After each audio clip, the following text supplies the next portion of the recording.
Madame la Présidente, mes chers collègues, tout d'abord, pour confirmer les propos d'Éric Chall à l'instant, où à Viry-Châtillon, l'ensemble des élus votent à l'unanimité, LFI comprise, les subventions demandées à la région et se réjouissent de l'arrivée de caméras de vidéoprotection, comme quoi il y a toujours deux poids, deux mesures.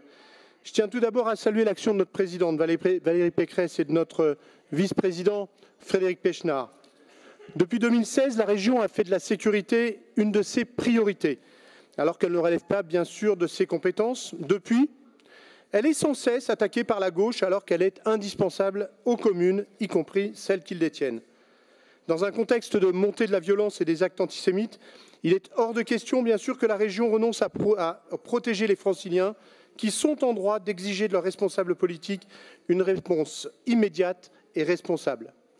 Depuis notre arrivée à la tête de la région, notre politique volontariste a permis de sécuriser 540 lycées pour un montant de 140 millions d'euros, de financer l'équipement de 462 polices municipales, d'installer des caméras de vidéoprotection dans plus de la moitié des communes, de construire ou de rénover plus de 110 commissariats de police municipales ou nationales, casernes de police et de gendarmerie. Aujourd'hui, le bouclier de sécurité est une grande réussite. 90% de la population francilienne est couverte. En 2023 et 2024, et cette année encore, un budget conséquent a été mobilisé pour répondre aux demandes croissantes de travaux de sécurisation dans les lycées, publics comme privés. Sur ce sujet, nous faisons preuve d'un soutien infaillible et nous finançons toutes les demandes de la communauté éducative. Pourtant, certains groupes d'opposition continuent de s'opposer à l'installation de caméras de vidéoprotection dans les établissements, dans un contexte de montée inédite de la violence, et les derniers jours nous l'ont encore montré, et alors que ces aménagements sont massivement réclamés. Mes chers collègues, nous devrions tous faire le même constat.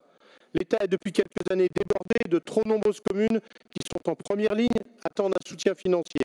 Sur ce sujet, nous n'avons pas la main qui tremble. Alors quand je vois certains amendements déposés par l'opposition, je tombe des nues.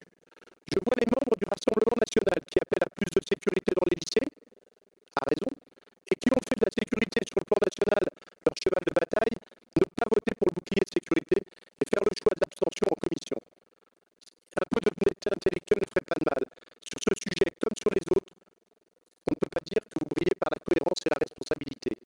Quant à la gauche, vous vous opposez systématiquement à nos aides, alors même qu'elles sont plébiscitées au niveau local, y compris par des maires et des élus de vos sensibilités. Vous êtes systématiquement ici dans une posture politicienne et on ne peut pas dire que cela vous grandisse. Alors pour ce budget 2025, malgré les contraintes financières qui pèsent sur la région, nous avons maintenu le bouclier de sécurité au même niveau et nous allons encore plus loin. Je pense au renforcement de la sécurité dans les transports, qui se traduira par le doublement des équipes de la brigade régionale des transports avec une centaine d'agents, mais aussi au renforcement de la sécurité dans les lycées. Ça vous ennuie juste d'écouter?